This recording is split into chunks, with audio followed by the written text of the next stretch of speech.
cask strength Irish whiskey. That's hard to say. Cask strength Irish whiskey. It's like the red breast cask. The red breast cask strength is really hard to say today.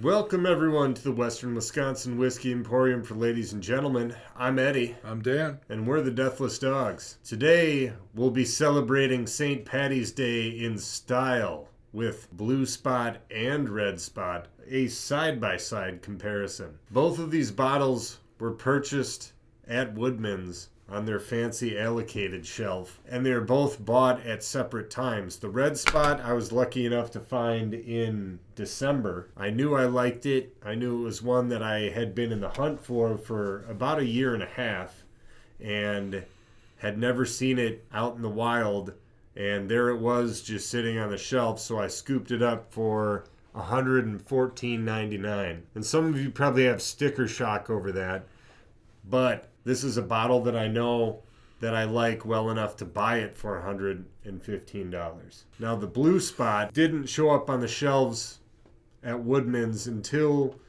early to mid-February, and this one has a sticker price of $84.99. So all said, what you're looking at is $200. Yeah, it's a $30 difference between the two bottles. Red Spot's 15 years, Blue Spot is only 7, but it's also cask strength.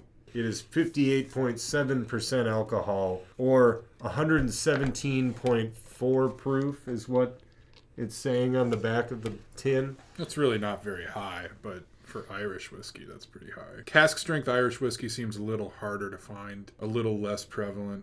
Most Irish whiskeys seem to come in at about 40% or 45, 46, somewhere in there. Yeah, for instance, Red Spot is 46. So you're getting more alcohol here. You're getting more age here. This one's also the triple cask matured with, bourbon, sherry, and Marsala. From Sicily, I believe. So they get real fancy with the wines. There's going to be a lot more flavor in this one, I think, if I'm willing to wager. Could be. We don't really get a cask breakdown on the Blue Spot. I think the Blue Spot's advertising statement is just the fact that it's cask strength. We previously did do a review on Red Spot by itself, but it's never aired because we kind of fucked it. It wasn't very good, so we didn't put that one out. But when did we film it? We probably filmed that back in like August. It was a while ago. I would guess like August, September maybe. So it's been a while since I've had Red Spot. Interested to try these two in honor of the holiday and just in honor of Irish whiskey in general, because that's kind of what got me started in whiskey to begin with. All right, we might as well start popping the tops. Tubes. Pringles style. It's a tight tube. This is a smaller tube than yours, and it's also cardboard. This one is metallic, and I think it's because Red Spot is like the Cadillac of the Mitchells and Son line. I mean, that is a high-quality tube right there if I ever saw one. I do like the look of their branding. Same basic label with just some color differences and the age statements and such. Hey, y'all. We're poppin' Spot. I'm going to nose the blue. Nose in the blue.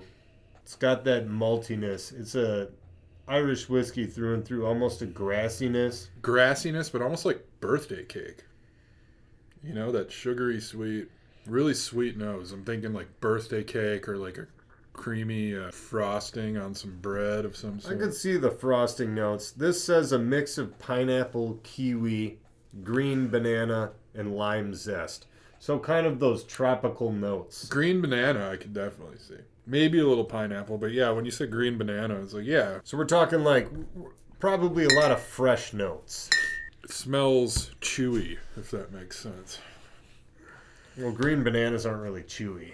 I mean, green bananas, I think, are the worst of all bananas. When I get a banana that doesn't turn yellow after a week, that pisses me off. Has that ever happened to you? No, I rarely buy bananas because they're just very disappointing on the whole. I've got like a 12-hour window to eat them where they're actually good. And yeah. Like, I will eat a banana. I've got no problems with bananas, but I stopped buying them because it's just like, yeah, they sit like green for a week and then all of a sudden they're just beyond the point of edibility. You know how we were talking about like the tropical smell of the Old Forester 1915, or how I mentioned the Andes single barrel store pick Old Forester kind of had that pineapple vibe. I'm getting a little bit of that in the Blue Spot. Yeah, I could see that. I lean more on the, like they said, green banana, almost that Slain thing. Okay. You know, No, I get how that. Slain had that banana-ish thing going on. That's what I'm picking up. I agree with that. Bananas and frosting and, you know, some type of banana cake or something like that. Vanilla wafers. Yeah, there's Nilla wafers involved. Yeah. The All right. Who knows the red? red is much different, and I think that's from the bourbon casks as well as the sherry and marsala wine casks. This one has that coconutty vibe. This one has that, like, almost chocolatiness. Like, we're thinking almost like a German cake, if that makes sense. I think the nose is much fainter, and probably because of the less proof, you know. It's not hitting you as hard in the nose. It doesn't have any burn to it. It's very pleasant. I'm getting baked goods. Like, I'm really smelling like a German cake or something, like chocolate with coconut, maybe a little bit of black cherry. More of a fresh fruit feel versus like the tropical fruit feel that we get in the Blue Spot. It's darker fruits in the red than Yeah. the blue. Which one would we want to try first? I would think we almost go Red Spot first because we might get 'Cause of the burned out proof. on the proof of the Blue Yeah. Spot. Yeah, I can see that. Red Spot, here we go. Clink 'em and drink 'em. To me, this is an Irish whiskey that a bourbon drinker can get behind. Yeah, there's familiar bourbon notes in there for sure because of the finishing in it. It almost brings through notes of if you've had like a bourbon finished in sherry casks or something. You Yeah. know? Very sweet. It is on the sweeter end. It kind of is reminiscent of maybe a sanded down and more refined Angel's Envy. What I mean by that is the fact that it's wine cask finished, but it has some of the sweetness and it also has some of those traits of a wine. You're getting a little bit of those ripened tree fruits. You're getting a little bit of chocolate still. The mouthfeel is kind of in the Midlands where it's not thick, but it's not watery. Almost a like pomegranate kind of thing. It's similar to like the spike of like a citrusy fruit, like a lemony kind of thing, but it was more dark, like pomegranate, like that juicy kind of little I liken sweet pomegranates to kind of like a more citrusy black cherry, so I kind of understand. Yeah, like a little tart, a little maybe It's like a- tart cherry. It's like a cranberry meets Yeah. cherry. Yeah, maybe cranberry, but not that like Not drying, that tart. not Yeah. that drying feeling, but No, this somewhere isn't in that mid ground. like for being finished in wine casks. This doesn't have like the dryness that would come with a wine. It's a good balanced whiskey, I would say. I just read the back of the bottle, so I didn't come up with this on my own, but they're saying like a cracked black pepper, and I do catch a little bit of that. Because I was like, there is like a burn to it, but it's not like a proofy burn because it's not high proof, but there is like a little bit of a spicy feel to it. And I think that, yeah, kind of a peppery. Like not a gardeny vegetal taste as much. This one is definitely fruit forward, but I do kind of feel a little bit of that peppery burn that you're talking about.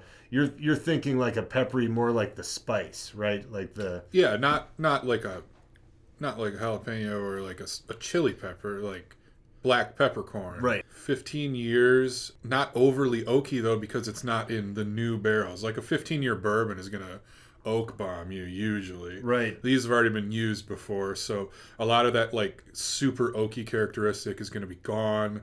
Where you're gonna catch more of the remnant of what was once in the barrel is Right. gonna impart the flavor onto it, rather than the raw wood itself. This is a really good whiskey, and at $114.99, when you can't find it for so long and you finally find it, I would buy it again. Absolutely, I like it quite a bit. Yeah, I don't know that it's one I would buy again, just because I don't know. That's a high price. I don't think it's bad. It wouldn't be like an instant, like if I saw it, pick it up kind of thing. But like if I had the money and I saw it and I was like, oh yeah, that's pretty good. Like I'd consider it, you know. If you find it in a bar, would you buy a shot of it? Potentially, but I mean, if they had this, like, what the hell else do they have in there? Is like my thing, you know. I'd probably go for something that I haven't had, because if they have this, they're probably going to have a lot. Would you recommend it to others if they find it at a bar to try it, if they haven't had it? If you haven't had it and it's there and it's like a reasonably priced drink, yeah, sure. I would say try it. Let's try the Blue Spot, because I've had the Red Spot before and I knew I liked it. Blue Spot, I don't know anything about. Clink 'em and drink 'em. Wow. That's a lot different than the 15. It's a lot different than Green Spot. It's a lot different than Yellow Spot. Phenomenal. It's just got a lot of flavors going on. It kind of comes in waves, too. Yeah, this one, more so the nose is carrying over into the taste, I think. With that, like, sweet birthday cakey kind of thing I was feeling before. That's the first thing I get. There's a ton of sweetness in the front. Yeah. And then it rolls back and heats you up on the way down. And it lingers. It's got some staying power. You know you're drinking it when you're drinking it.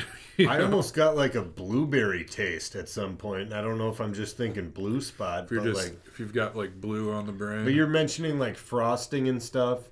And there is just like a sweetness to it that goes along with the malty grassness of Irish whiskey. But there's so much intensity in the taste. This one, of all the spots, is getting the closest to Redbreast for me on the flavor. That sweetness is that same sweetness from Redbreast that I really like. It's a thick sweetness. Like the Black Keys. It's a substantial sweetness. It's not just like, some whiskeys just kind of taste like sugar. This tastes, that's why I say it's like frosting. It's like almost a chewy sweetness to it. Like, okay. It reminds you of not a caramel, but maybe nougaty almost. That like the thing that's in the middle of Milky Ways and Three Snickers. Musketeers. No, Three Musketeers is just chocolate. That's all it is. No, it's got the fluffy thing in the That's middle. chocolate. That's chocolate? It's whipped chocolate surrounded by chocolate. See, I feel like Three Musketeers is the most bullshit of all the candy bars. Yeah. Followed by Milky Way. Yeah, Milky Way is just like, just be a Snickers. Yeah. You're almost there. It reminds me a bit of the Green Spot. It has a very similar flavor profile at times. Like, I took like a little sip, and I kind of got that green appley vibe that we were kind of talking about in our former review. Like, almost wants to go to the Mountain Dew direction that we were kind of talking about. But then it kind of like hits with more intensity. This goes more to like orange zest, like orange rind. There's a little bitter tinge of orange rather than the sweet flesh of the orange, you know? Yeah, no, I got you. A smooth mouthfeel with subtle mix of fruit, a hint of clove oil and cracked black peppercorns, sweet spices, vanilla and cinnamon. Add to the wood's nutty contribution. So that sweetness with the nutty contribution, as they have put it, that's that nougaty thing I'm talking about. Just you know? Mr. Peanut, like... Yeah, he's going to give you a nutty contribution. That's how he went to jail. I could maybe, now that they've mentioned it, like maybe see like some sort of... It's not peanut though, but it's... Nougat's more like almondy. No, there could be a nutty contribution that is coming through. It's really good. I can honestly say right now I prefer the blue to the red. It really does kind of leave an impression. This is one that if I saw in a bar, I would buy a drink. Even having had it already, it's like, yeah, that's going to get me where I need to be. I mean, both of these are fine selections. I wouldn't complain with either of them. But you can only take one. They're both on the shelf. Which one do you grab? I feel like just for the rarity of having a 15-year whiskey, I mean, Red Spot is pretty cool. I'm blue all day, every day. I have a dumb idea. What's that? A Blenderoo? Purple Spot? Purple Spot. Let's do it. For a Blenderoo. Purple Spot. Ooh, wow. Purple Spot. Like, I'm getting maple syrup all of a sudden. Yeah. Actually... It's like, weird. Like those maple nut goodies. Like instantaneous maple. We're in that like Angel's Envy cask finished rye almost. Yeah. No, like it is unanimous like maple syrup. weirdly, which neither of these things smelled like. So I don't know how that works. Purple spot on St. Paddy's Day. Clink 'em and drink 'em. That's just weird. It smells like maple syrup. Tastes like... Thick. Like the mouthfeel got thick all of a sudden. I feel like maybe the black cherry is starting to come in a little bit. And you're still getting a little bit of those frosting elements that you're talking about. Yeah, no, you're getting the sweet frosting because there is a similar sweetness in the red spot. It's just not as like, thick and chewy as I was talking about as in the blue. So those are adding together, but then you're getting the fruity notes of the casks from the red spot coming through.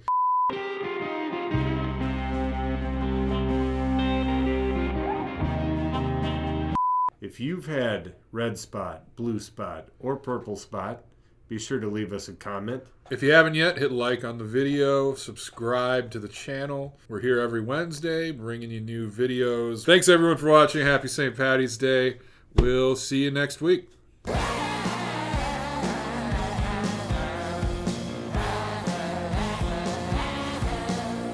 Don't watch Boondock Saints, though. That movie sucks. Well, anyway, that's a bad movie. If you're over the age of like 17 and you still like Boondock Saints, I got no time, man. That was a firefight! Like Willem Dafoe just being an idiot, like doing this and like recreating what happened. It's like, no, I'm sorry. Like, this doesn't help you solve crimes. Doing this. All right, murder conductor. Let's chill out.